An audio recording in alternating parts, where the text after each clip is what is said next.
City Council public hearing will please come to order. Madam Clerk, please call the roll. Councilors Kadim? Here.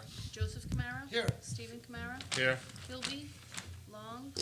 Pelletier? Here. Viveras? Here. Vice President Lalvedi LeBeau. Here. Have a motion to open the public hearing? So moved. Second. Open meeting law reading. Do I need that one at this, Madam Clerk? Yes. You don't have it on here. Okay. Pursuant to the open meeting law, any person may make an audio or video recording of this public meeting or may transmit the meeting through any medium. Attendees are therefore advised that such recordings or transmissions are being made, whether perceived or unperceived by those present, and are deemed now acknowledged and permissible. A motion to open the public hearing? So moved. Second. Motion made by Councilor Kadim, seconded by Councilor Stephen Kamara. All in favor? Aye. Any opposed? So voted.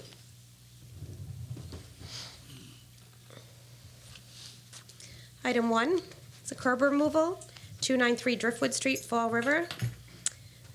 Petitioner has an existing 16-foot driveway and requests a separate 10-foot driveway for additional access. The proposed work improves access to the property and does not cause a significant adverse effect to the on-street parking in the area.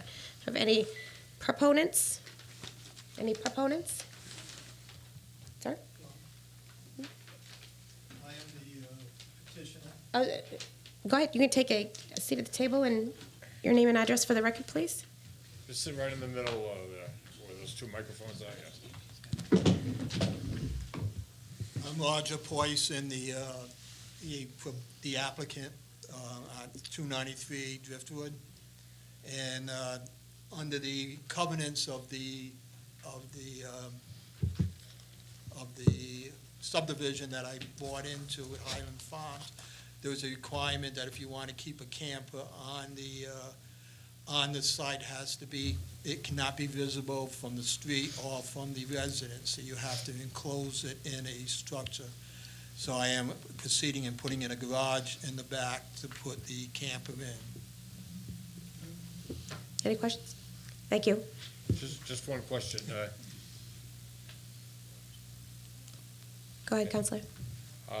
Did you need a variance to put the extra building in? I've already went for the variance, and that's been granted back in August. Okay. Very good. Thank you. You yield? I Sorry, yield. Counselor in seat 7? Anybody objecting to this? That comes next, right? No, okay. Are there any opponents? Any opponents wishing to be heard? Seeing none? Move to close the hearing? Motion to Second. close, made by Counselor Stephen Kamara, seconded by Counselor Kadim. All in favor? Aye. So voted. Motion to adjourn. Motion to adjourn. Have a second? Seconded by, Second. you made the motion, Counselor. Trying. Aye. He seconded. Seconded by Counselor Stephen Kamara. All in favor? Aye. So voted.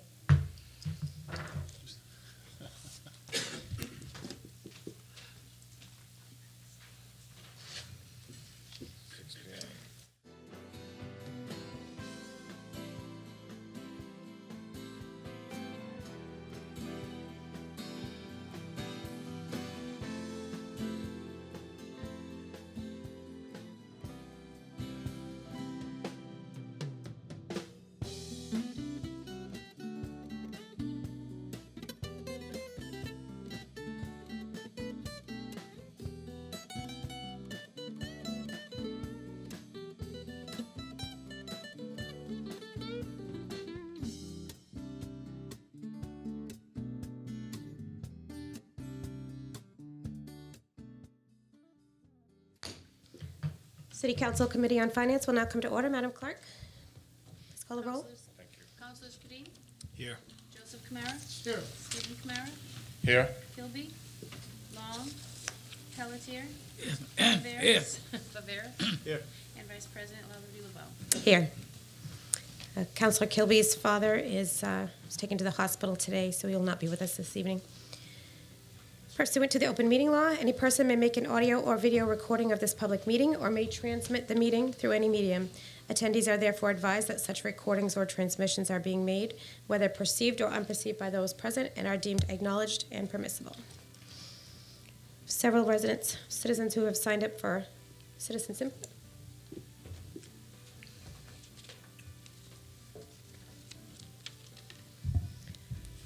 First is Joseph Vienna, 443 Ludlow Street. And the subject is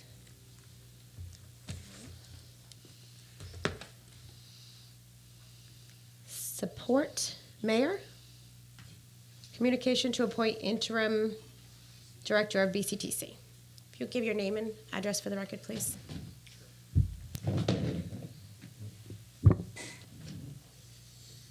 Thank you, Madam President. My name is Joseph L. Vienna. I reside at 443 Ludlow Street in Fall River, Massachusetts. And I'm here at on Citizens Input Time to provide some support in favor of Mayor Pont's appointment of Ms. Beth Viveras as interim BCTC director.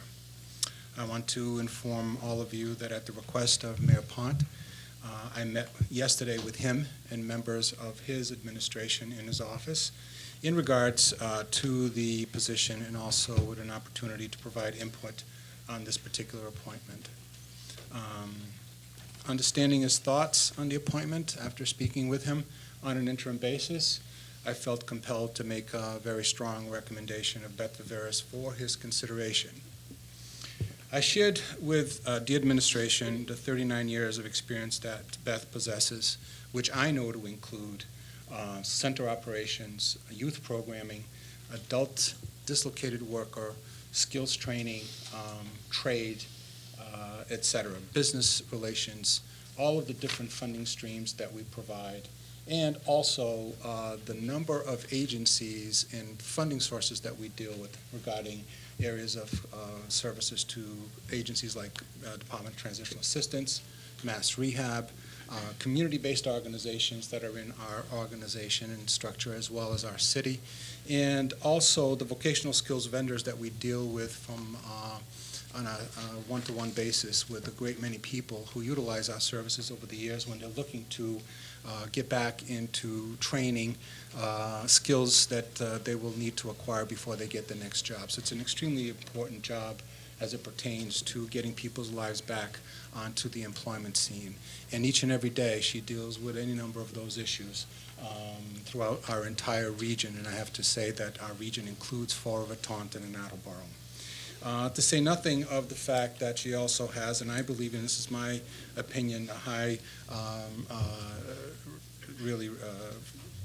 basis from the staff to give her a lot of support. She's, I believe, very much supported by the staff. I know she would fill the role in the utmost professional manner. I have no problem stating that publicly to all. I've also been asked, and I have provided a letter of recommendation, which is included, I believe, in the package that you have received. In closing, I wanted to come here personally tonight to assure you Beth will continue to work tirelessly to serve the numerous job seekers as well as employers that serve in our region, and have absolutely no problem in hesitating to give her a recommendation as it regards to my experience. As most of you know, I think you all know that I'm retired. I signed a letter as a retired Career Center Director simply because that was my former title pertaining to the organization. And 10 I also seconds. wish to thank, I'm sorry? 10 seconds. Sure. I also wanted to thank the mayor for the opportunity for the input, and certainly for the council for the time tonight. Thank you. Thank you. Thank you. Counselor in seat one has a comment or question. If you- I'm sorry. First of all, I just want to thank Mr. Vienna for coming down and providing the recommendation, and also just acknowledge Mayor Ponte's, obviously reaching out to you. I think that speaks volumes. I can't think of enough. I just did so personally, and I really mean it. It's No, very, and very that's good. and that's the type of leadership I think the city is looking for moving forward, is reaching out to individuals like yourself who has a true knowledge base of what's going on, and providing the necessary recommendations to make sure that departments like BCTC and other departments are managed properly in the way we all want to see them managed when we have these vacancies in there. And finally getting back to putting the right people in the right places to provide the leadership that we need. So thank you to you. Thank you to Mayor Ponte. With that, I yield. Thank you. Thank you, Mr. Viana. Thank you. Next is Zach Leone, 136 Globe Street. Subject is streetscapes.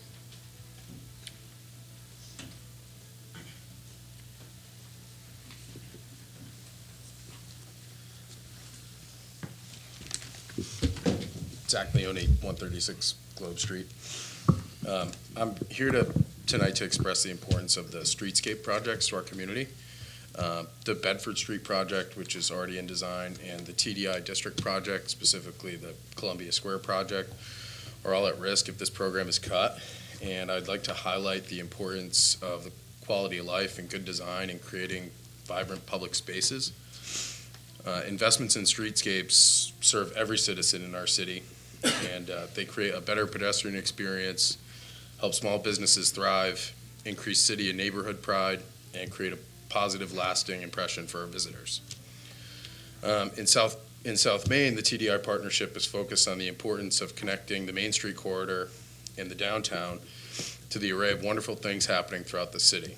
The waterfront, Bank Street neighborhood, and areas around the Durfee Mill are all important centers of new commercial and economic activity that will only be strengthened by stronger public connections and smart investments in infrastructure and public improvements. The benefits of these investments far outweigh the costs, and the TDI partnership views the Columbia Square project in particular as an important part of our success with the program. So I'm just asking, please do not cut the streetscape program, because when you walk around, especially near Columbia Square and Alexandra's Boutique, and there's been a lot of development down there recently.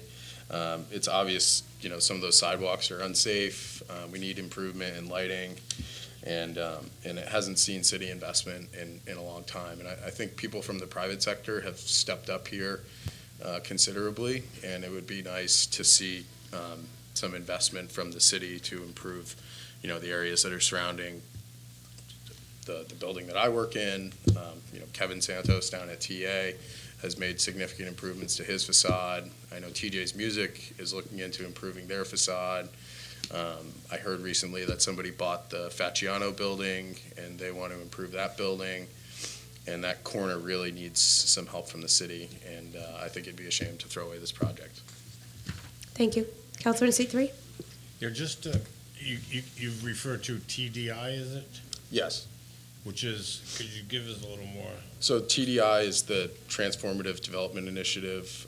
So over the summer, Mass Development recognized Fall River as a full TDI district. So recently, Jim McKeague was appointed as the fellow in Fall River for the next 2 years. And the district that we are focused on is from right here at Government Center on South Main Street down to kind of where the Clipper is. I mean, the lines aren't exactly, set in stone, but all those areas down there, the Corky Row, places that need a lot of help. And I think, when you improve areas like this, like if you look at the Purchase Street project, we had the Fabric Festival hosted there. There's lots of events. The Cinco de Mayo event that Tequila Lime puts on there. It just makes these areas a lot more attractive, and I think it draws a lot more people to Fall River, and makes the city a much nicer place, farther than just the money that is being spent, on the project. And your particular connection is to Alexandra's? My connection's to Alexandra's, so I represent Alexandra's on the TDI partnership. We help put together the Taste Fall River event and help secure the fellow for the next 2 years to help push along improvements in the downtown. I know that it's been stated previously, and I think it goes without saying to state it again, that your company, Alexandra's Dress Shop, is just an incredible addition to downtown Fall River and South Main Street in particular. You cannot drive by that building without turning your head to see what the latest window treatments are, and they're just beautiful.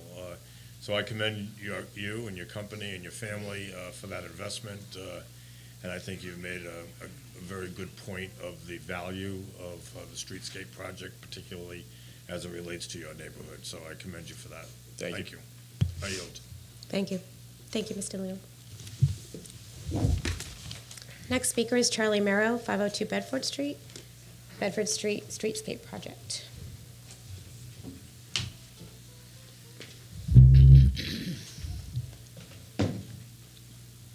Good evening. I'm here to speak in support for the Bedford Street Streetscape project. I think Zach summed up quite well the broad value of improving the city, and the streetscapes are, as they move on, I think increasingly important. The Bedford Street project specifically, of which I know a lot about, is more than just a streetscape. It's more than just a prettying of the street. It's very much a transportation project. It's a project that's going to change the bus stops. It's going to change how people move up and down that street. We have a lot of employees who depend on that improving. It is a dangerous intersection. It is a tough spot to stop a bus. It is really the gateway to the city. And the people who work for us, the people who are coming into the city, who are increasingly working with us because of where we are and what we're doing, everybody benefits from this project. And a lot of people depend on that improving, and only the city is able to do that. The city has funded the Bedford Street project, I believe. Money has been spent on it. The plan and the committee that's been put together has invested time organizing a process and a design process specifically. I think this is I think it's well organized. I think it is well contained, and I think its scope is really important. It's not just a project for the beautification of the city. It really is a transportation project, and the way we move people around Fall River impacts what we can do in Fall River. And my business specifically will be impacted very much by this project, particularly for the improvement of the public transportation piece and the improvement of the bus stops in front of and around our building. So with that, I yield my time, but I strongly support the project. Counselor in seat 3. Yeah, just so we have in context, Mr. Morrow, could you just give us a little bit of background on your particular business and how many people are working there, what you anticipate in terms of development? I know I've spoken with you about Rhode Island School of Design and how they're involved in your business. So it's all well and good that you've presented a perspective of support of a particular project, but I think it's important that the public know about your investment and what it means to people that are going to work every day at your business. Sure. I think it's a two-part question. The first part, which is important, there are 170 people now that are coming in and out of there, and about half depend on the public transportation to get to work. The second piece of this, which I guess dovetails back to the first, is collaborations. We have, over the last 2 years, invested quite a bit and created a host of new and evolving collaborations with organizations outside the city. One of the latest is with Rhode Island School of Design and their landscape architecture group, and designing and coming up with a proposal to redesign the entire property and try to incorporate Ruggles Park down all the way to Bedford Street visually. It's really exciting. It's exciting to have students, really smart students from the outside, in helping create a new plan for 2 blocks in the city.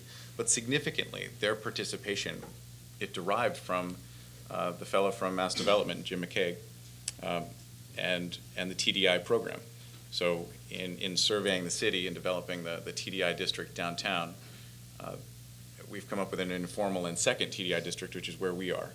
And this is where these collaborations are coming from. And significantly, because of the conversation of the city improving Bedford Street and improving in the infrastructure, there's significant interest in participating in that. And I think that's something that the people of Fall River should recognize and be proud of. That as we make it better, all of us, private organizations and the public, it's going to increasingly attract people and organizations to come in and partner with us to make it even to make these investments even more significant. So it's part of a broad conversation, though, and what we're doing and all of the people who are coming and working with us, they don't depend on these changes, but it informs what they do, and it certainly informs what we're able to do moving forward as well. Thank you. I yield. Thank you, Mr. Morrow. I just want to make a quick comment. You're the second speaker to speak of the TDI development initiative, and this is the first time I'm hearing of this evening. I'm not sure about any other counselors. I believe Mayor Ponte just was informed of it today. So it's unfortunate that the council was not made aware of this for this evening.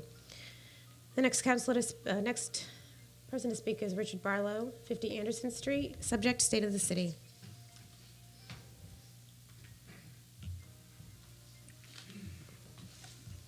Richard Barlow, 50 Anderson Street.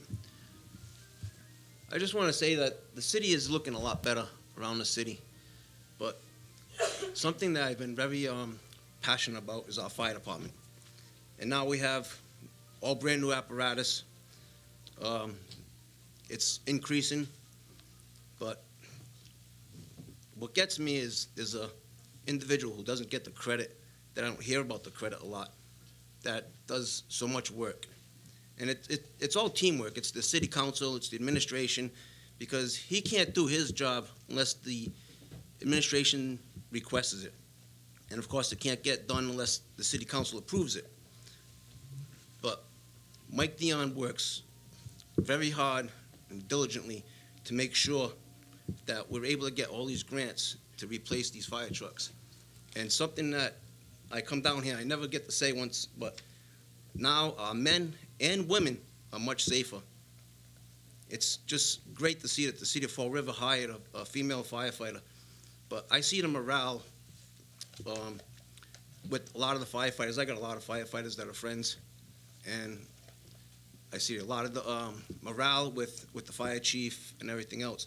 And I just hope that, come next year, that we can continue to increase our fire department and our police department, because we have much, better vehicles, but the parks and everything else are getting, improved a lot more. But I don't think a lot of people realize how much work he does for the city. So I just want to say thank you to Mike Dion. Thank you. Next person signed up to speak is Michael Sullivan, Pocasset Street. There is no street number, and the subject is streetscapes. If you would give your name and address for the record, please.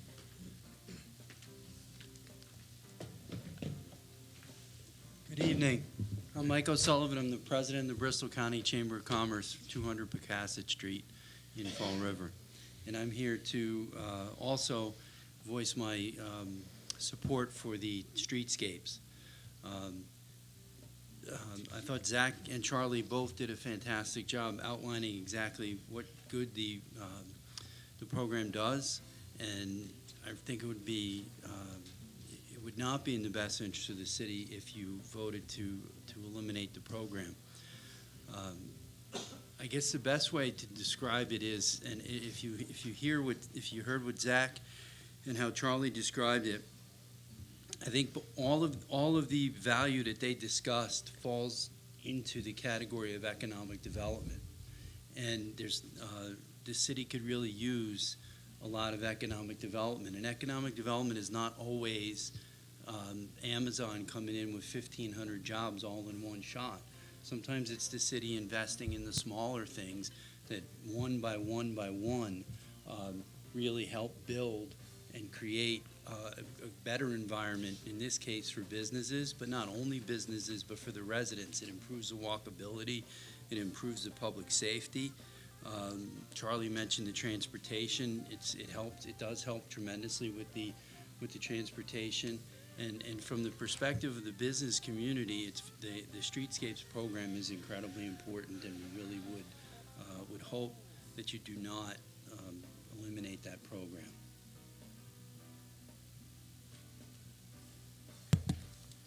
Thank you.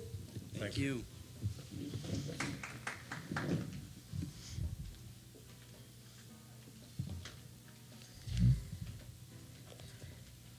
We have a presentation.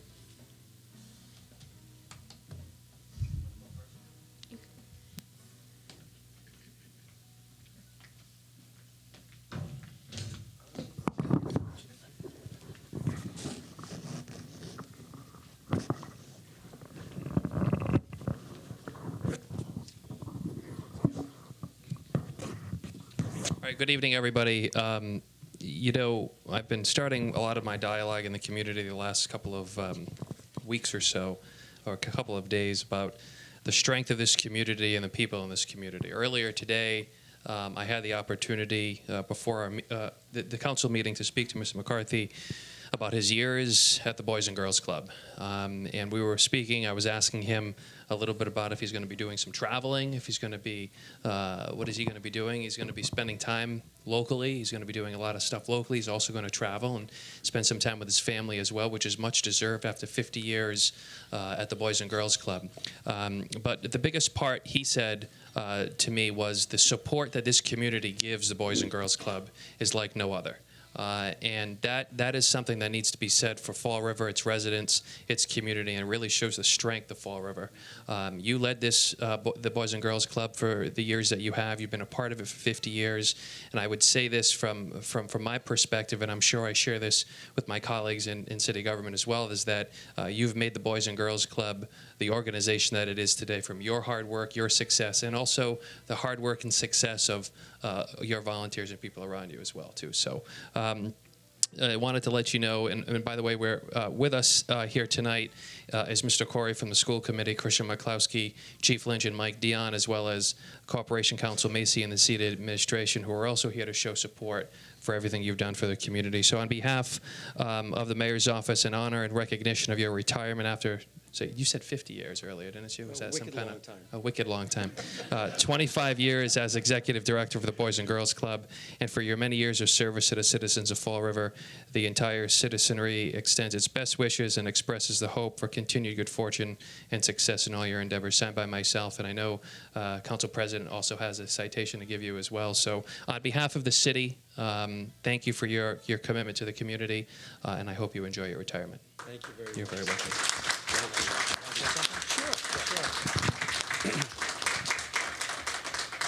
One of the reasons I retired was I'm not into this kind of stuff, but I truly thank you for this honor. It means a lot. But I have to thank the people that make it really work, and that's the truly dedicated professional staff right up the street in Bedford Street who, as we speak, they're there with hundreds of kids, making sure they're safe. And also an even more dedicated board of directors. As all of you know, nothing good happens in the city without a good board.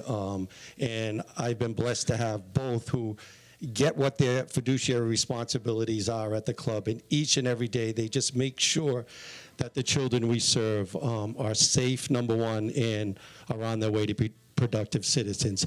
And it's real quick.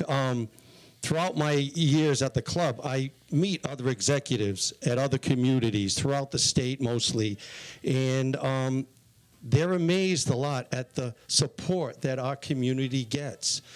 We don't get enough recognition of all the good that happens, not just at the club, but all over the city right now. Good things happen, and it doesn't happen without people giving back. And I know from our organization, business leaders, community leaders, and the individuals support the club. And Fall River is a community of giving, and we need to never forget that. And thank you very much. This means a lot.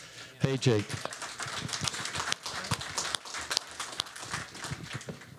The City Council also wants to recognize your service and your commitment to the Boys and Girls Club.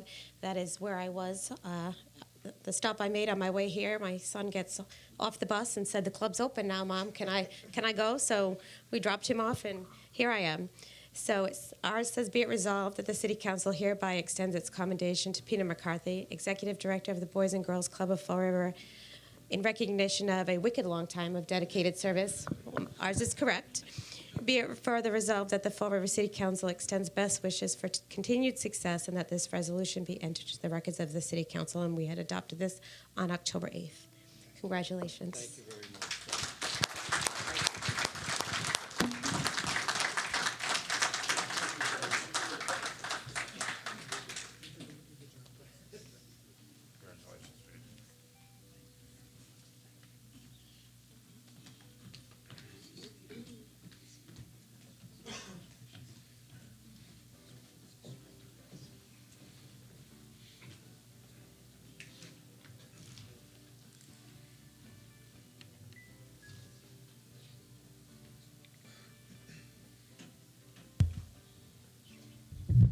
been requested that we take items 3 and 4 out of order.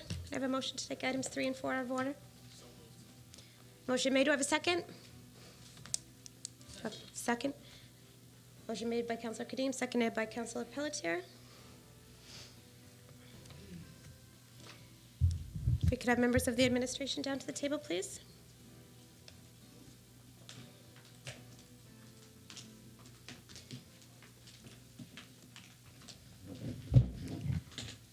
Item 3 is a discussion TIE agreement for Downtown Development Companies LLC, 33rd Street.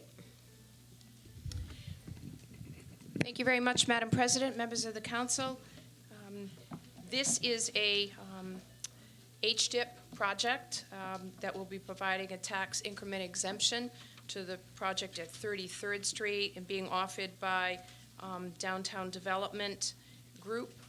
I would just advise the City Council that back in April, you approved a tie agreement for the Downtown Development Group, and we're pleased to say that their project has been especially successful. So your prior approval, your prior tie agreement is being replaced by the current tie that is before you that has also been approved by the TIF board last Thursday. So the new tie agreement will see the creation of 18 units at 33rd Street. 16 of those units will be market rate units and 2 will be affordable units. The actual cost of the investment has actually doubled. So Downtown Development Companies will now be investing approximately $5,574,475.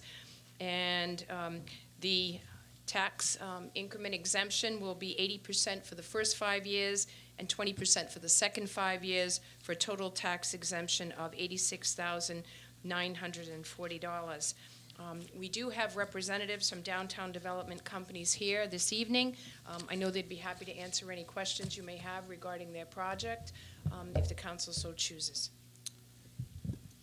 Councilor in seat 1, Councilor Kadim. Thank you. Just in terms of the original tie agreements, everything, all the requirements that were outlined in that original agreement have been met or were in the process of being met, so there were no issues from that standpoint. Is that correct? No, actually, Councilor,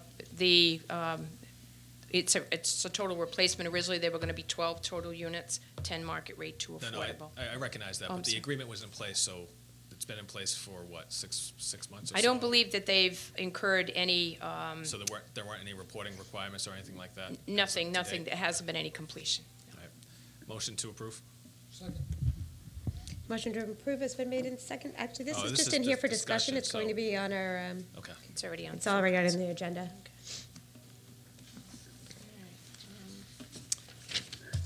The Anything next further? item before you is also a tie agreement, and this one is located at 697 to 713 Duval Street. It was also approved by the TIF board last Thursday and is being forwarded to you. This project represents an investment of $11 million in total, and they will be actually creating 49 units, and 40 of those will be market rate units, 9 will be affordable units. The abatement schedule is as much as the prior agreement. There'll be 5 years abated, 80% of the real estate tax, and then for the second 5 years, 20% will be abated, for a total abatement value of $747,667. And this is being put forward on behalf of BCBBK LLC. And it comes with the full recommendation of the TIF board and has been forwarded to you by Mayor Ponte. And those representatives are also here as well if you have any questions regarding this specific project. Councilor in seat 3. Mrs. Viveras, could you just repeat that? You said it was 49 units, of which how many are affordable? 40 will be market rate and 9 will be affordable. The HDIP project allows up to 20% to be affordable units, so this meets the requirement. Very good. Well, I'm very pleased that both of these items are coming before us. I'm not only pleased as as a counselor, but also as a leader of the neighborhood association in which both of these are located. The downtown area, the Lower Highlands historic downtown neighborhood, it's certainly become a location that people want to move into because of the enhanced activities that are available. And to have now 67 additional units for folks to live close to downtown is really a dynamic and positive increase in the viability of creating a very successful downtown area. So we don't think necessarily of Duval Street, or certainly we do think of Troy Street as being in the downtown, but more and more people are recognizing that that whole area is very much interconnected. I see many more bicycles traveling from point A to point B, and as well as people that are pedestrians, and that really is a very good thing that's happening. So I commend the TIF board for presenting both of these to us. I yield. Thank you, Council. Thank you. Anything further? Thank you. Item 2 is a discussion of the fiscal year 2020 first quarter budget.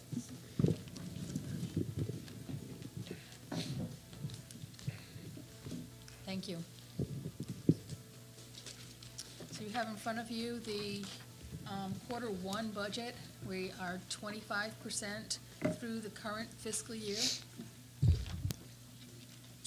The first part of the budget starts with the revenue analysis, and what you see before you are the summary of your state aid, your local receipts, your real estate taxes, and your other sources.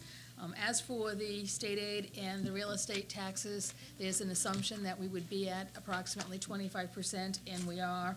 As for the local receipts do not necessarily come in on a quarterly basis, and so some local receipts, as we've talked about in prior quarters and prior years, for an example, motor vehicle excise is not assessed and or committed early in the fiscal year, so you're seeing only 7.9% as a revenue source in that particular category. The one other category that I would point out is that the city treasurer is doing a great job investing the monies that we have and leveraging between the payments that are due and the payments that are received from Mass School Building. So our interest income is significantly over what our budgeted interest income was in the budget. And as you know, when we presented you the budget early on, although you vote the appropriation budget, the revenue is obviously given to you as the sources to support that appropriation. We were very conservative with the estimate for interest income. I don't know if anyone has any specific questions as it relates to the revenues. On the next 3 pages, or 2.5 pages, you'll see the appropriation order as well as the comparison to the approved and/or revised budgets. So again, we should be at 25% for the majority of these departments. Most of them are in fact at 25% or lower.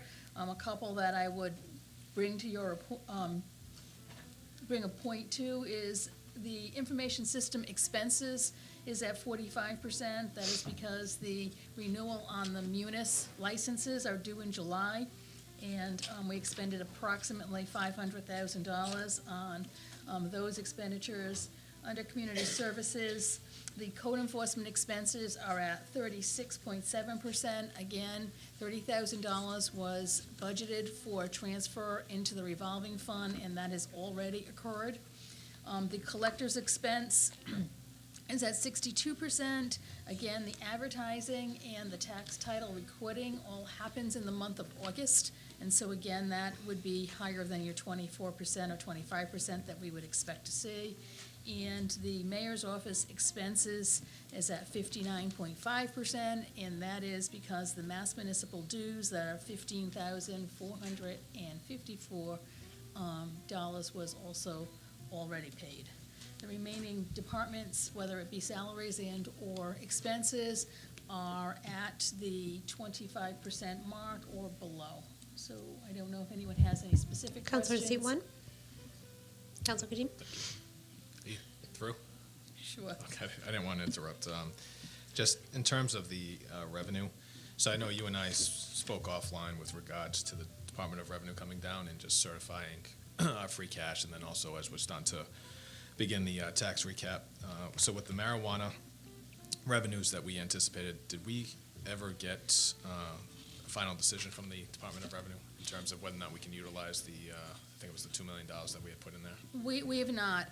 We have spoken to our rep as well as Tony Rashes and then his supervisor, which is Mary Jane. And they are still meeting with regard to that particular subject matter.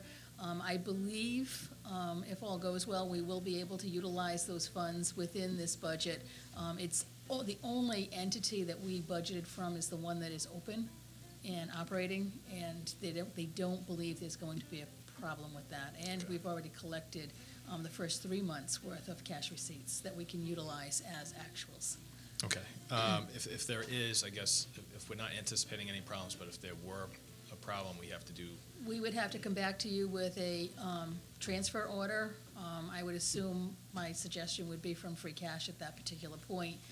We do have, as you can see on the revenue side, as it goes to investment income, we could potentially use some of that and shore that up to what we expect that to be at the end of the year, but the remaining of it would have to come from free cash. Okay. And then under the other sources, can you just refresh my recollection with regards to the transfer from the trust and agency? Is that coming from the healthcare? Is that? That's the healthcare, yes. That's the expenditure for the savings that the school department had with regard to health insurance. And Counselor, you'll be seeing one more transfer when we shore up. I'm working with Mr. Almeida right now to shore up the end of the year report. There appears to be another 200 and change worth of healthcare savings that the school department incurred that we will be coming to you for a transfer. Okay. And just switching to expenses, you did answer a couple of my questions. On page 4, did you mention the assessors? So I just noticed a couple of departments do have encumbrances. What's the internal policy? Do we review the items that are being encumbered, or do department heads really just have the flexibility to encumber what they're looking for? So encumbrances are intended to be for open purchase orders, as you know. Some departments cut their purchase orders very early on. One that we talked about just this morning was actually your department, the City Council Department. I spoke with the secretary, and we talked about the audit fee. And my suggestion was to cut the encumbrance for the entire amount, and as the bills come in from the audit fee on a monthly basis, to reduce that encumbrance so we always know that the purchase order won't be overspent or the contract won't be overspent. Other departments will only encumber when they're going to expend a particular line item. So it really just depends on the department. The policy is not a real strong policy at this particular point, and it's not consistent among all the departments. Certainly something that I'd like to work on, but that's basically how encumbrances are handled here. So for the most part, under the assessor's office, it looks like other purchase services, is that for RRC of evaluations? Yes. And there may be some subcontract in there as well. He uses another community to help him with some of the year-end recap work. Okay. And then on page 7 of the expenses, and I apologize if you did mention it, but the computer room expense, so that line item looks like it's 62.8%. There are some line items that seem to be higher than what we originally budgeted, so I'm just looking at the computer equipment. So the revised budget, which is the original budget of $51,000, looks like we spent $71,000 to date. So I was just wondering if there was a change in what we anticipated to purchase, or is that just a error in the line item that it was charged off of?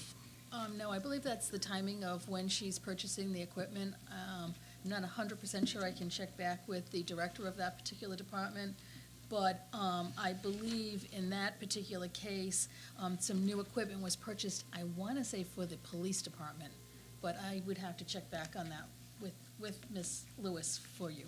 So with that new equipment, is she saying that she has $22,000 available in other lines that she's got? Because if you look at the second line, so computer equipment, so we only had a budget of $51,000. So I know that the city council appropriates the bottom The line. $2 million 073. Right. That is correct. So she would have to look into other lines to be sure that she's got the available funding. Okay. Can we just verify that? I just want to make sure that other departments are not, what they had originally put in and budgeted for are not getting Certainly. neglected for that. Certainly. And then I guess the same would be said for the software, which I'm assuming probably goes hand in hand with the computer equipment. So it seems like the software line item is overran the budget by 37,000, or close to 38,000. So if we can take a look at that. I will. Okay. That's all I had. Thank you. You yield, Counselor? I do. Anything further from the council or the administration? Well, going further, Madam President, is the capital project aspect of the quarterly report. Again, we're on the first quarter, but as you know, capital projects are ongoing, so they carry from one year to the next until the project is completed. You have a number of capital projects that are equipment-related. The majority of them are either spent down or being spent down. If any of the councils have any specific questions as it relates to the streetscapes projects, we have some of them that have begun. There are others that we may want to speak to you with regard to enhancing the projects themselves. I believe the planner is here this evening and is certainly able to speak to you with regard to the Bedford Street project and being able to revitalize maybe the South Main Street project. So there's some thoughts that we have been working on with regard to those in particular. Bank Street and Columbia Street is really left with the Columbia Street Square being the remaining part of that project.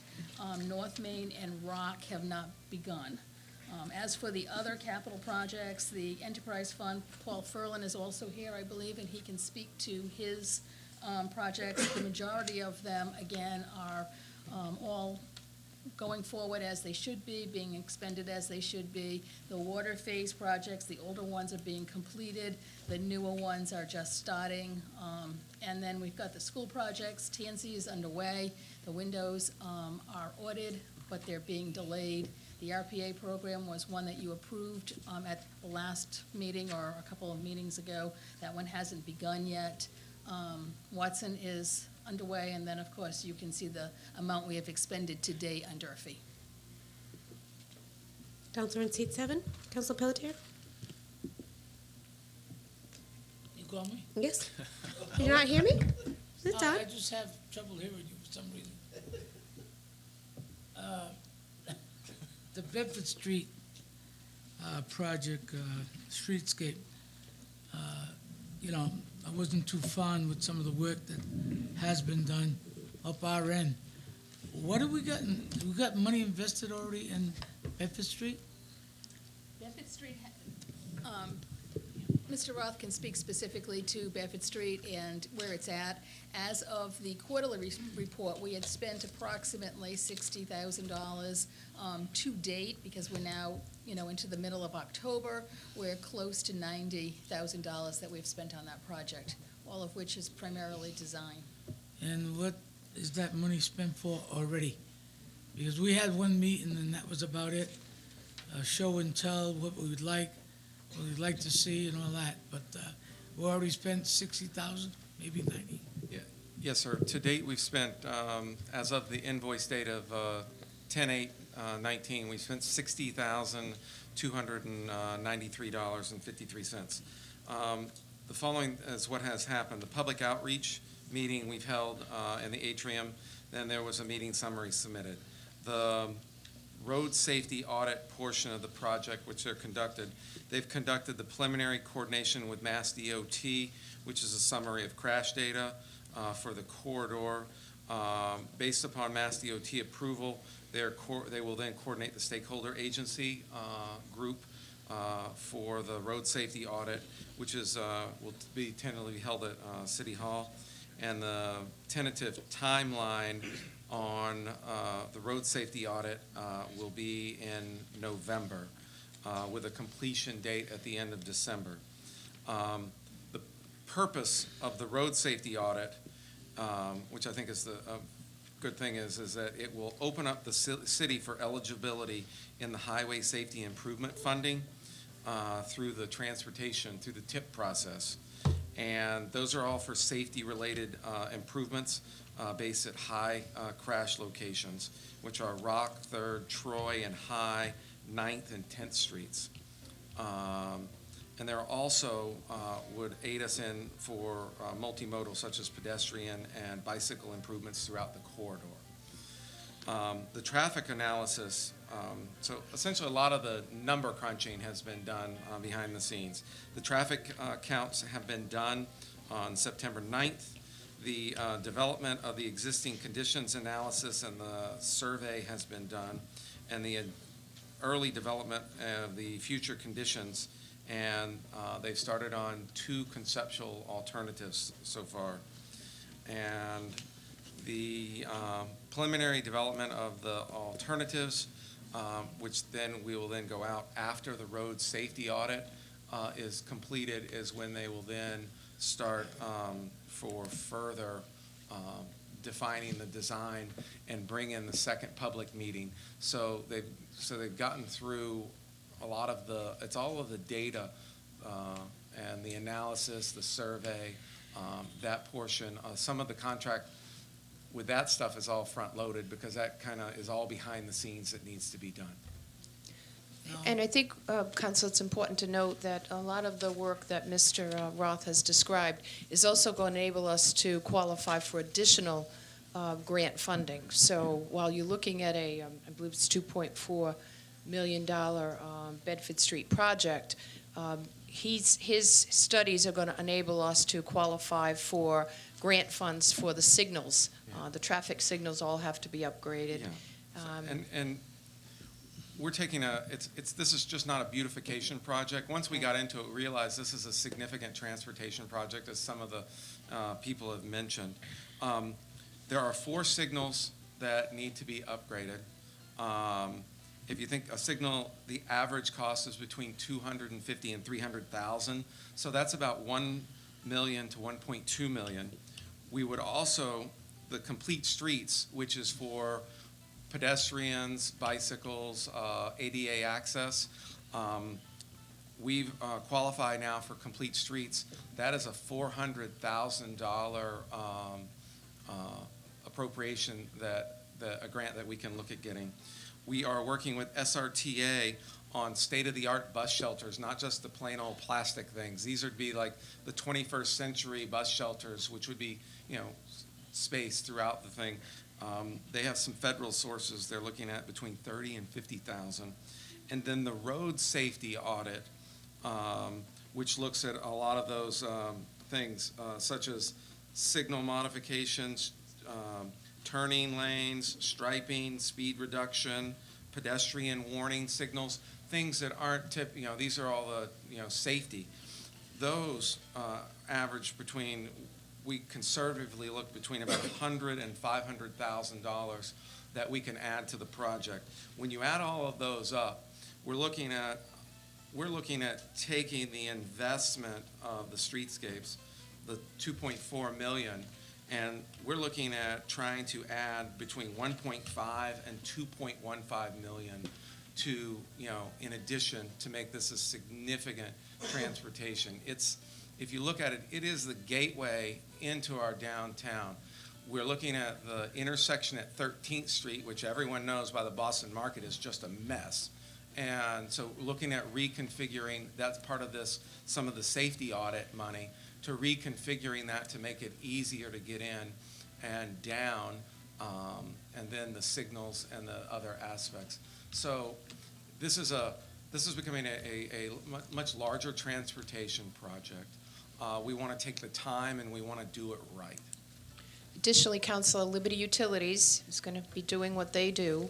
They're going to also be doing work on Bedford Street, so we know that that creates disruption. So that's all being factored into the timing of our project, so that when we're finished, we should have a good quality roadway as well. Because there's gas line replacement also. I just want to make sure we're staying on topic here. Right now, we're just doing the first quarter report. I know that the resolution for streetscapes is further in our agenda. It'll probably be sent to finance. So I just want to make sure that I appreciate the information, but that we're staying on just the first quarter report.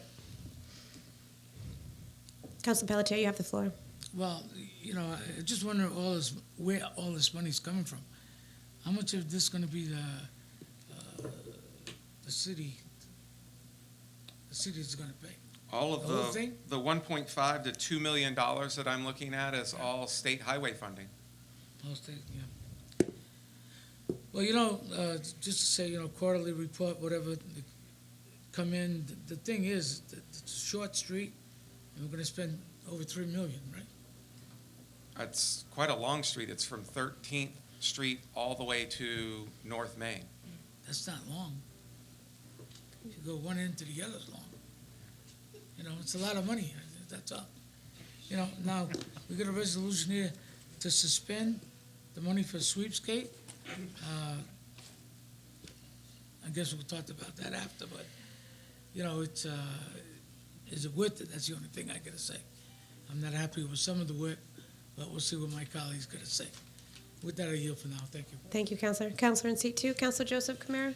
Thank you. I know there's a resolution, but real quick, is the money we're getting from the state and federal guaranteed, or are we going to apply for that money and hope that we get it? Well, nothing's guaranteed. We're looking at designing the signals and getting them on the transportation improvement plan.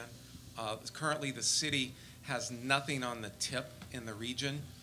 It's going to elsewhere. And so we need to look at competing for these funds. We're looking at trying to get very aggressive to compete for these funds. We feel very confident that, well, the Complete Streets money, we can look at applying for, and we feel very confident at looking at getting these signals in. Okay, so I agree with you. Nothing is guaranteed. That's why I brought up the question. Have we spoke to our state delegation, State Senator Rogers, and local delegation to see what our chances are of getting some of these funds when we apply for them, or we haven't got to that point yet? Is your microphone on, Councilor? I hope so, yeah. So have you reached out to the delegation, the local delegation at all? How far are we in this? We really haven't gotten that far. What we're looking at doing is myself, the city engineer, and our engineer, we're looking at meeting with the SERPED, the Southeastern Region, because that's the JTPG, the Joint Transportation Planning Group, is the one that sets the tip and makes the recommendations. Do you have a meeting set up with them already? I have a meeting on the 30th. Of October? Yes, next Wednesday. Is that Wednesday? Yeah. All right. Thursday. And we're looking at Oh, Wednesday. all tip projects. We're looking at coming up with a whole master tip list to make sure that the city of Fall River gets their fair share in the tip, which we do not have right now. A certain city a little bit down the road is getting far more. So that's why I bring up the question, because I certainly hope that, you know, if we're going to do this, and we're telling people we possibly might get $1.5 to $2 million in state and federal money, but yet we don't get it, then it's going to be a disappointment. What are we going to do, come up with the difference ourselves, or what's plan B if we don't get it? Well, I feel very confident that the signals with the road safety audit that we can look at getting in the tip. Okay. What it does is we may not get it this year, and we can take the long view and, you know, get it in the tip, and it may be in the subsequent year, which means that, you know, let's do the project right, take the extra time, work on getting it on the tip, and combining it and leveraging our town resources with the federal and the state resources. So I have no problem saying that, you know, I would much rather see the road project not go under construction in a year and wait 18 more months to get an extra $1.5 million. And I agree with you. I don't want to see. And that's what we would look at begin doing. a project and have it halfway completed, and and then not have signals in place, not have things in place, and then we're gonna put in the ductwork so that later on, a year from now, we can get it. I don't wanna see that happen either. I don't either. That's why I would rather take the All right, long so I think we view. need to get some discussion going on this and talk to Yeah. other people and have that meeting. Will you let us know what happens after that meeting on the 30th? I will. Appreciate it. With that, I yield. Thank you. Thank you. Excellent points, Counselor. Counselor in seat 1, Counselor Kadim. Thank you. My points were just brought up. I was just going to ask you the turnaround time on the TIP program, because just through my experience, it's at least 18 months to 2 years before you get any type of awards. I know the Mass DOT comes down, District 5, they do all your review, but I agree with you and I applaud you for trying to leverage our money. I don't think we do enough getting the resources that we need, and I've said this before from District 5, and not necessarily just District 5, but Mass DOT in itself, especially with the roadways that we have in the city.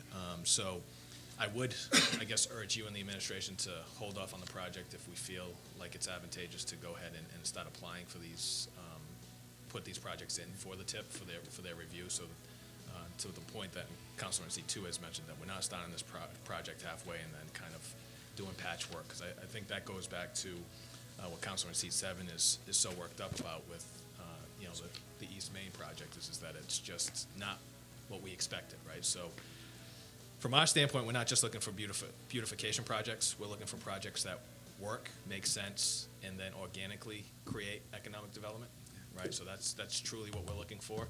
I think streetscapes in itself was just a disaster, and sure, there are some benefits to it, but I think when we look at the amount of money that we've invested in the infrastructure and what we've gotten out of it has been just a little lacking. And I think this council is just looking to make sure that any new projects that we start working on, whether it's streetscapes or under any other name, that it's done properly and it's a coordinated effort, so we don't have situations where Liberty Utilities is coming in or New England Gas is coming in and doing those patchworks that we have, because we shouldn't be opening up these roads, and we see it throughout every single road that we've had in the city, and it continues to happen. So I applaud you for that effort, but again, I would make sure that we do it right, and if it means another 2 years, then let's just hold off for 2 years. With that, I yield. Counselor in seat 3, Counselor Stephen Kamara. So, it seems as if we're well on the way to initiating the Bedford Streetscape project. We've put an investment of $60,000 thus far, plus an additional $30,000. Currently, we've paid bills of $60,000 with the next invoice has not come in yet, which we anticipate is between 20 and 30.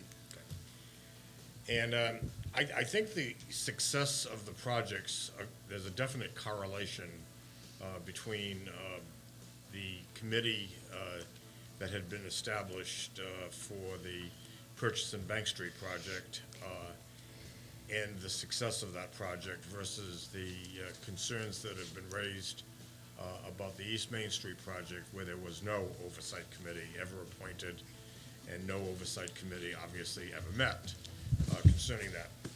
Now, as a member of the Oversight Committee on the Bedford Street project, along with my colleague in seat 7, we have not yet met.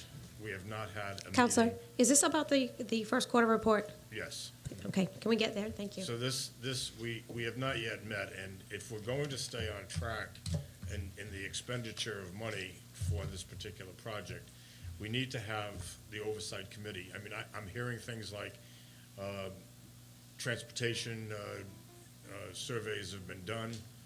I'm not privy to those transportation surveys. I know that on the public exercise that we had in the atrium, there was a lot of input as to what the public wants to see in that project. I think as members of the Oversight Committee, we should know by now if there are surveys that have been done by Serped. We should know the results of those surveys so we can act on them, because we are not just an oversight committee that's been established for the sake of having an oversight committee.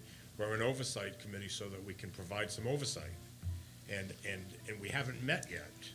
And I'm hearing things that decisions have been made and that you've gone through various levels through the expenditure of this money.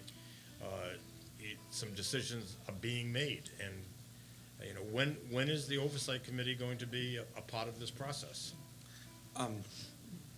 We're looking at having the meeting when we start coming up with the final, the data analysis and crunching has been done. When I meant surveys, it's the physical site survey. No survey of the neighborhood has been done other than the initial public meeting. And the initial public meeting was sort of, all of the committee members were invited.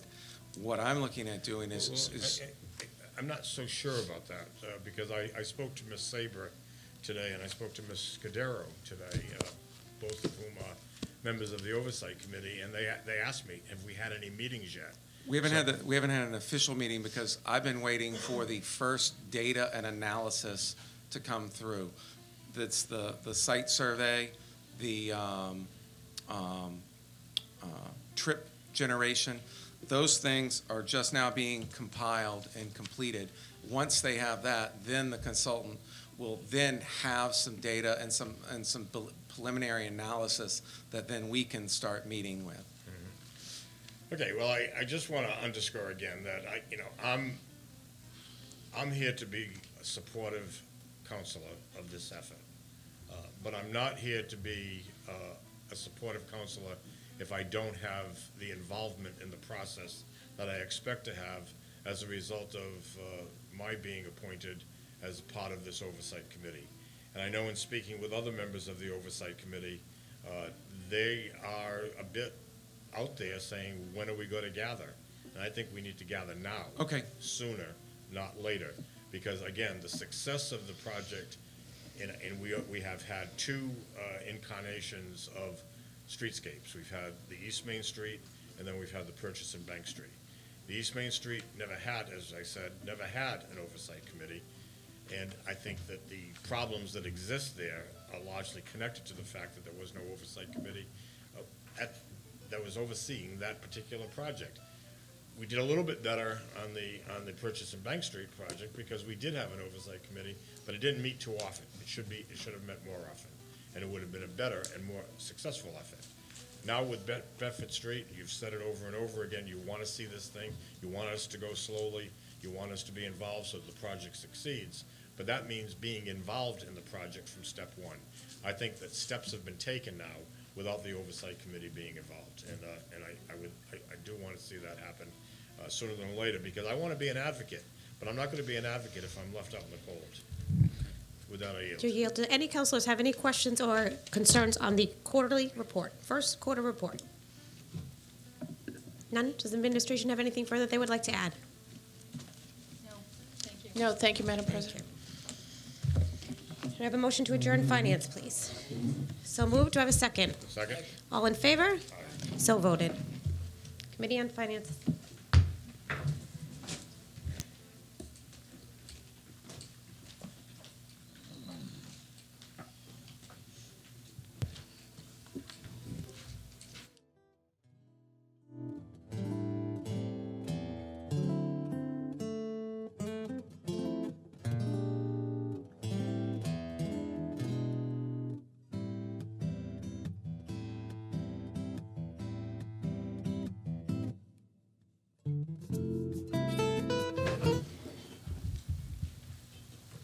City Council will now come to order. Madam Clerk, please read the roll. Councilors Kadim? Here. Joseph Kamara? Here. Stephen Kamara? Here. Kilby? Long? Pelletier? Here. Viveras? Vice President Lullaby LaBeau? Here. Will everyone in the chamber please rise for a moment of silent prayer?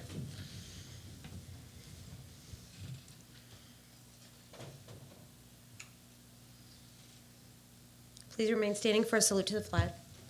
Pledge allegiance to the flag of the United States of America and to the republic for which it stands, one nation, under God, indivisible, liberty and justice for all.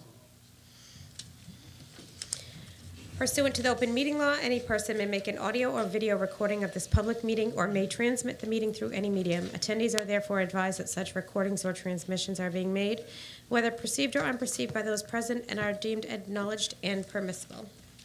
Madam Clerk? The first item before you is a communication from the acting mayor and a resolution regarding the tie agreement for downtown development companies at 33rd Street. Motion to adopt. Second. A motion to adopt made by Counselor Joseph Kamara, seconded by Counselor Sean Kadim. Any discussion? I just belated you. All in favor? Aye. Opposed? The ayes have it. Item number 2 is also a communication from the acting mayor and a tie agreement for BCBBK LLC at 713 Motion to Wall adopt. Street. Second. Motion to adopt made by Counselor Joseph Kamara, seconded by Counselor Sean Kadim. Any discussion? All in favor? Aye. Opposed? The ayes have it. The Traffic Commission making recommendations for ordinance. Refer to ordinance committee. Motion to refer to ordinance made by Counselor Sean Kadim, Second.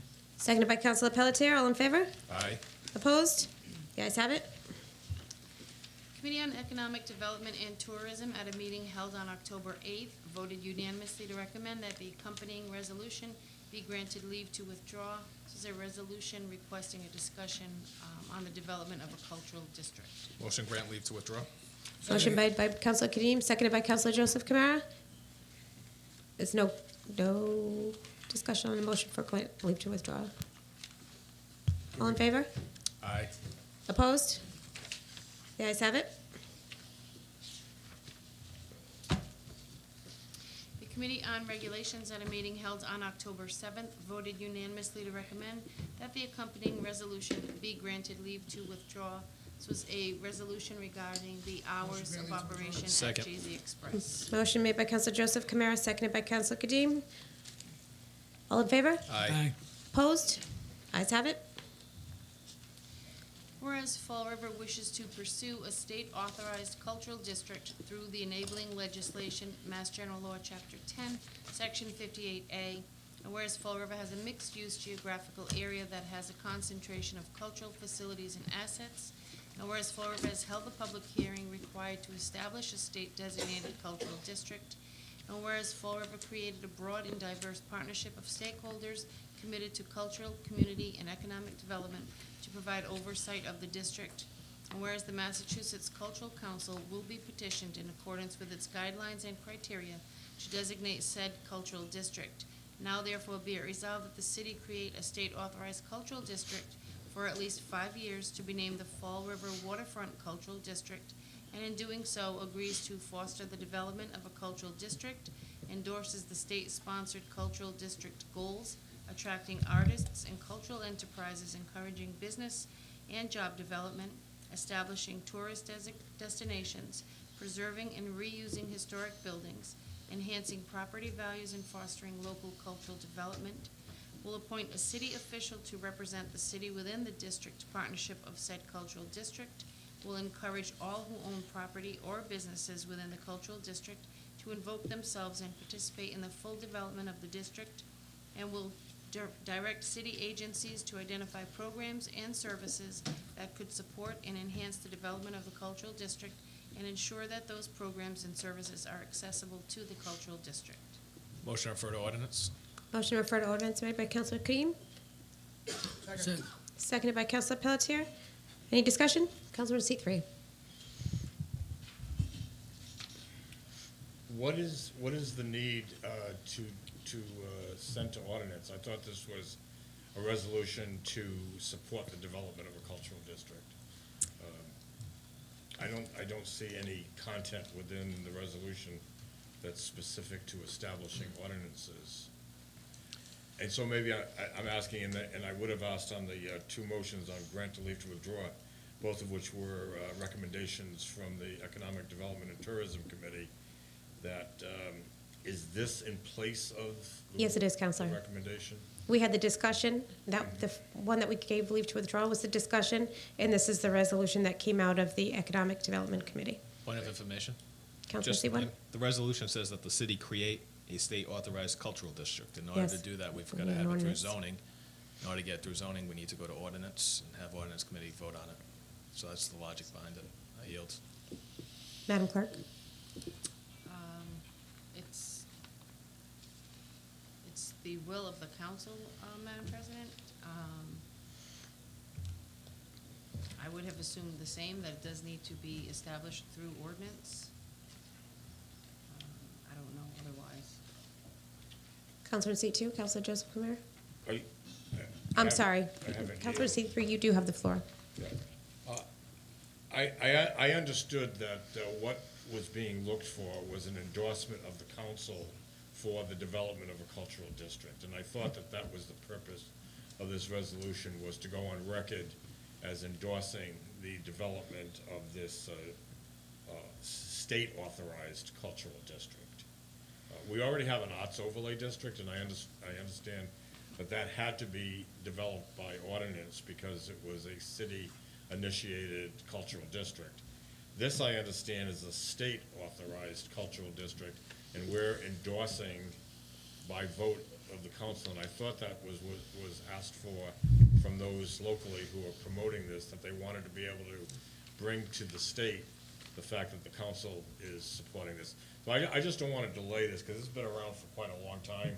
There was a meeting that was scheduled that had to be canceled recently, and I know sometimes we send things off to committee and it ends up delaying the implementation. This has been worked on for quite a few months, and I was just hopeful that we could adopt the resolution. And then if there's a need for an ordinance to be established, then that could come back to us at a time in the future.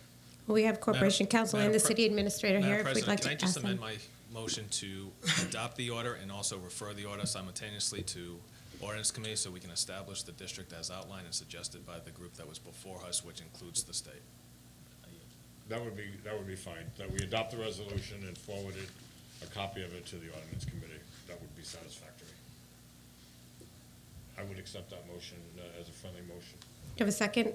Counselor Kamara, you're going to second that motion Yes, I second for the amendment? motion to adopt the resolution and to forward a copy of it to the ordinance committee. Do you have that, Madam Clerk? Yes.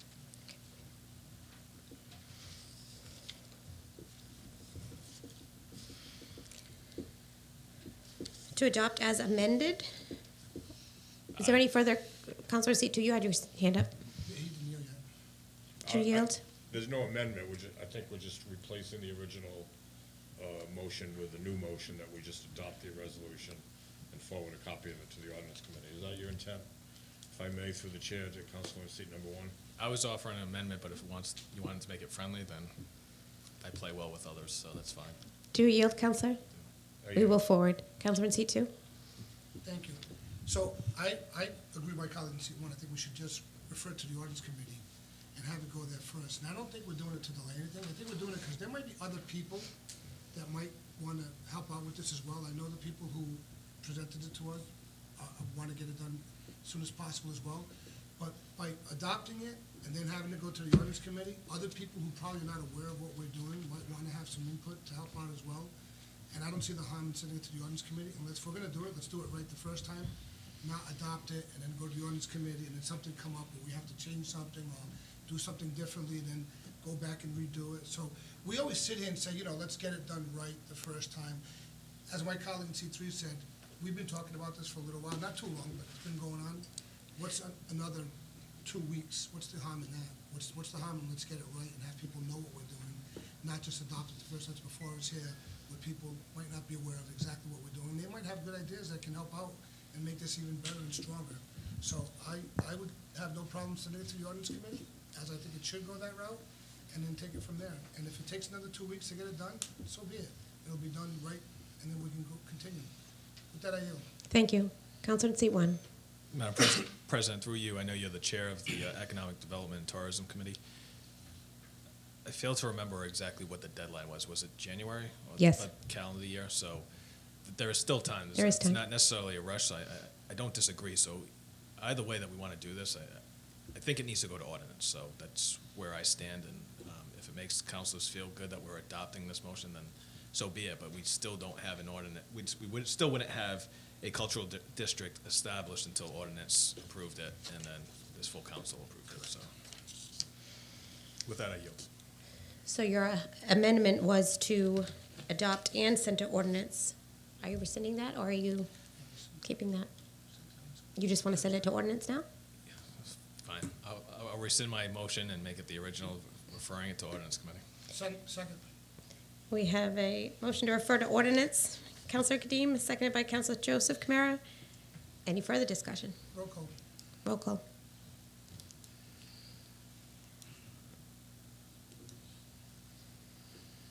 On referral to the ordinance committee, Councilors Kadim? Yes. Joseph Kamara? Yes. Stephen Kamara? Yes.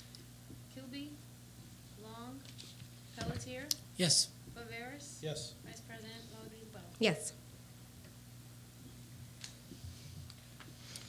Whereas the purchase streetscape project has gone over budget and payments are currently in dispute, and whereas the East Main Street streetscape project has resulted in an inferior quality product, which is currently in dispute, and whereas the streetscapes projects have utilized both Chapter 90 funds as well as highway improvement funds, which were not intended to be utilized, and whereas the finished product of streetscapes has not lived up to its hype considering the money that was spent, now therefore be it resolved that the administration rescind all remaining streetscape bond authorizations that have not been short-term or long-term borrowed, including North Main Street at $1.4 million, South Main Street at $1.6 million, and Rock Street at $775,000, as well as immediately halt any further spending and/or work authorizations on the $2.4 million Bedford Street project and provide an accounting of expenses to date, and be it further resolved that the City Council and administration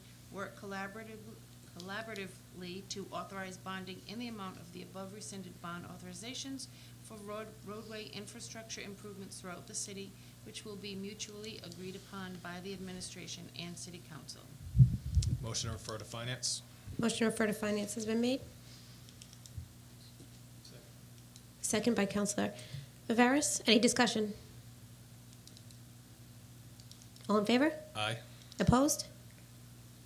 Ayes have it.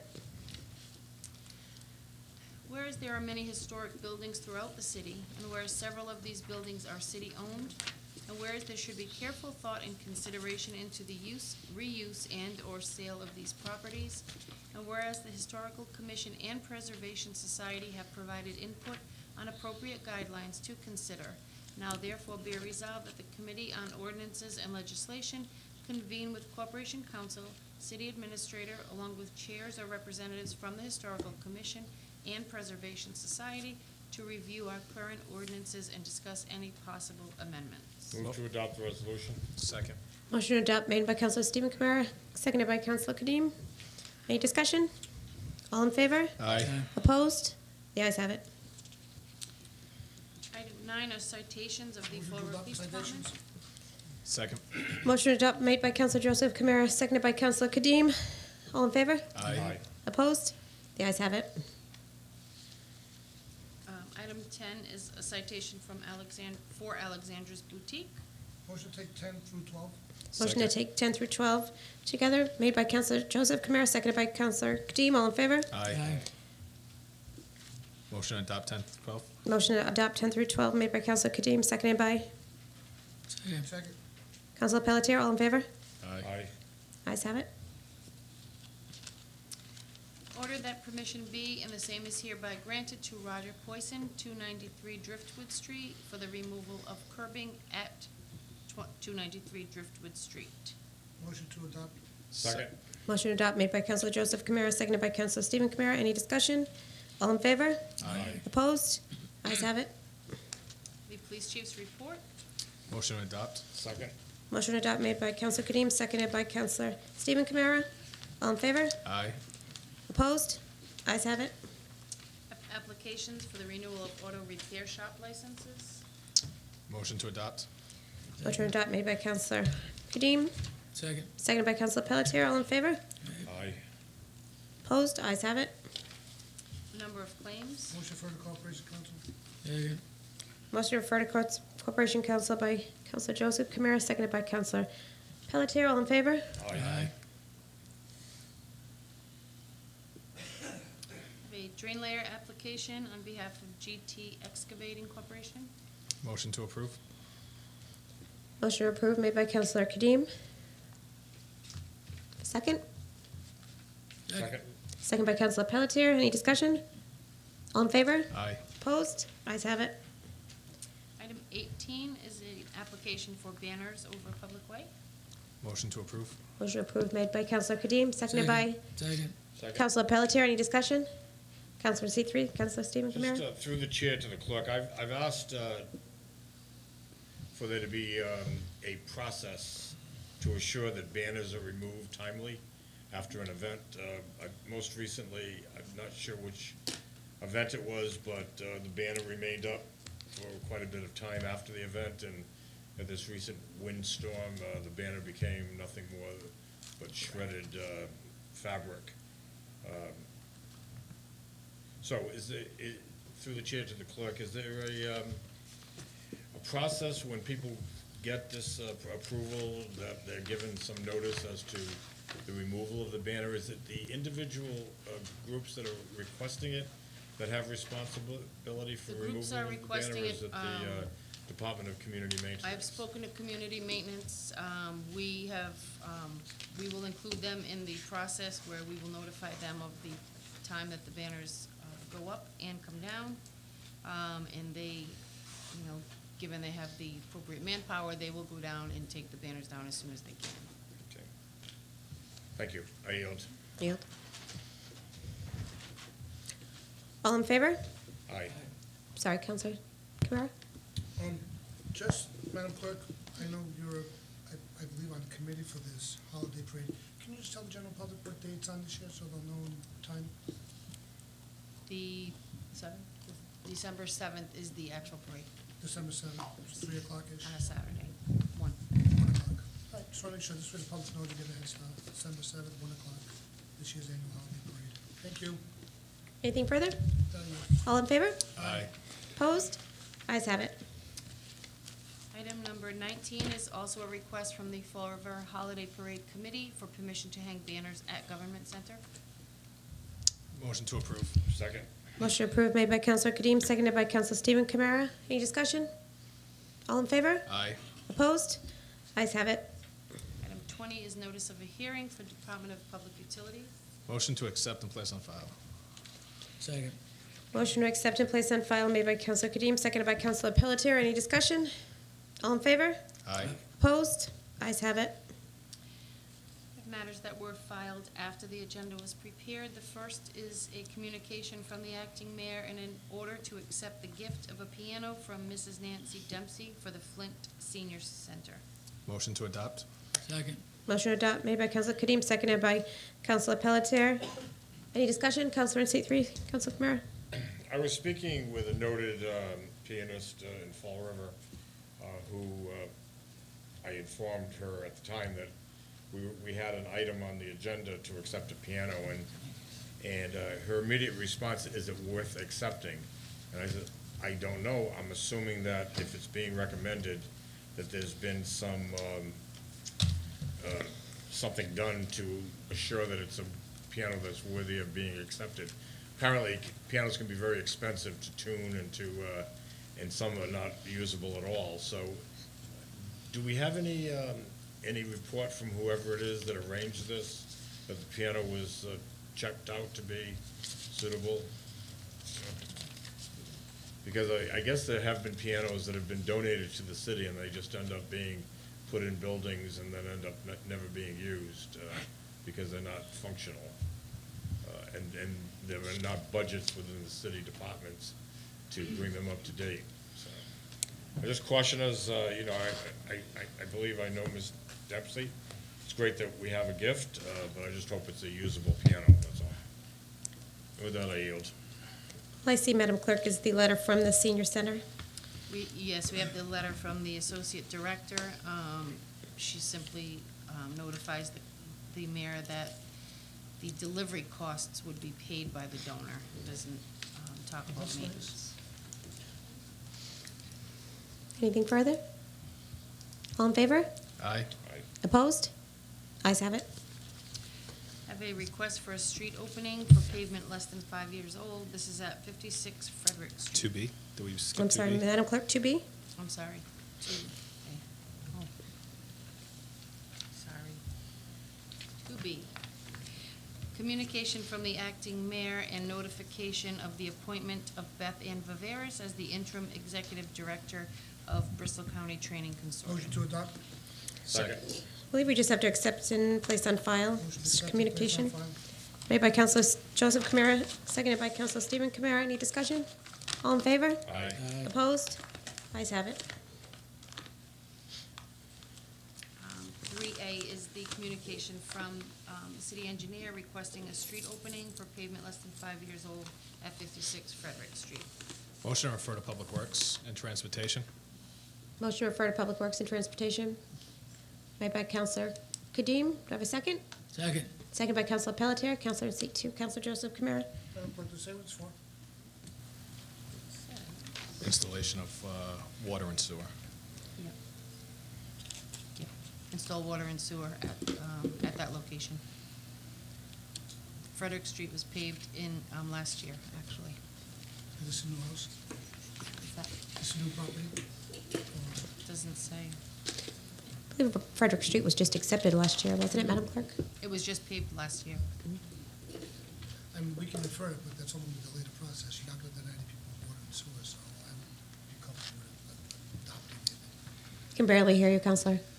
We can put it to a committee, but that's only going to delay the process, and winter's coming, so I would be more comfortable just adopting it now. You're not going to deny these people water and sewer, and it's, at the end of the day, it's what the committee's going to do, is issue them, let them have their water and sewer.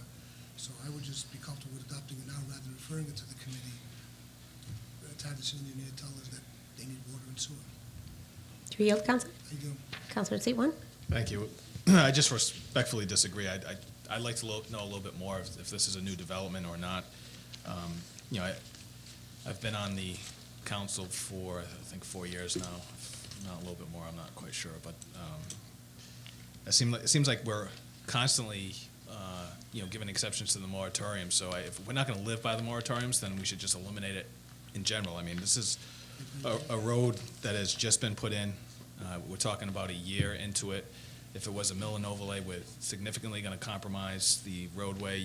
Even if we meet all the guidelines that are outlined in ordinance to make sure that you have the right fill, flowable fill, the right compaction, infrared, you're still going to see the patch. The patch is going to settle. The road's not going to be the same, and we're going to constantly have the same situation that we have throughout all our roadways. And it's just something that I think we need to start addressing. Notifications go out to all the property owners, and again, I understand that there are sales that take place after the fact, but regardless of that, if it's a lot that was sold, I think it's the individual who has purchased that to do their due diligence and to make sure whoever the seller is to make notification that, you know, these streets are under moratorium. I think we should have a list of streets that are under moratorium, whether it's in the building department or even in the planning department, so that people understand that there is a moratorium. There's a reason for it. You know, we have millions of dollars invested into roads that are supposed to last for 20 years, and the minute you cut into the roads, you are significantly impacting the roads. I feel strongly about this. I'm just seeing our roadways deteriorate in every neighborhood that we drive by. And as much as we try to maintain these roads and to throw money to improve our infrastructure, we continue to see them being cut into. I just, for one, do not want to continue to see this happen, so that's why I'd like to refer it to Public Works to see what the underlying reasons are for. If there's a, you know, if the water line broke and we need to go into the roadway, I think that's an emergency. I think that there's an exception to that. But if it's not a true emergency, then I think we should be denying these requests that come before us. So with that, I yield. Motion in front of us is to send to Public Works and Transportation. Any further discussion? Madam Clerk, roll call.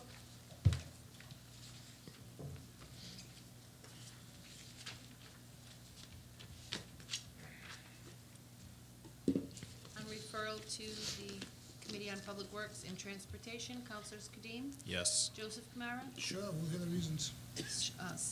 Stephen Kamara? Yes. Kilby? Long? Pelletier? Yes. Viveras? Yes. And Lullaby LeBeau. Yes.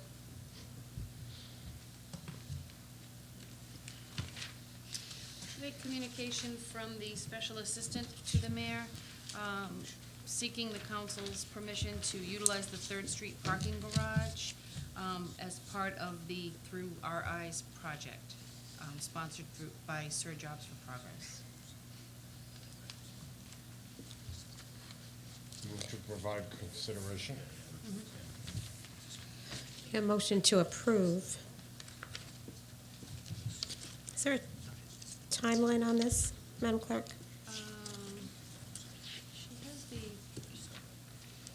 She doesn't have when they're going to start the project, no, but it is an ongoing project, and they're at various locations throughout the city. I suppose once the council grants the authority to use the garage, perhaps they will start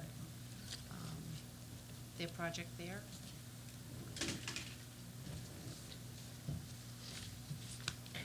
Have any motions, councilors? Well, the letter is suggesting that the Third Street parking garage is going to be one of the target locations. I assume that there are other target locations. It seems as if we vote approval, we're giving carte blanche to whatever locations are selected. This request is strictly for the Third Street garage. On that note, motion to approve. I yield. Motion approved, made by Councilor Kadim, seconded by Second. Councilor Pelletier. Any discussion? All in favor? Aye. Aye. Opposed? Ayes have it. And lastly, we have minutes of the Zoning Board of Appeals from July 18th. Motion to accept, place on file. Motion to accept and place on file made by Councilor Kadim, seconded by Councilor Pelletier. All in favor? Aye. Opposed? Ayes have it. Motion to adjourn. Motion to adjourn made by Councilor Kadim, seconded by Councilor Pelletier. All in favor? Aye. Oh. Good luck next week. Council meeting is adjourned.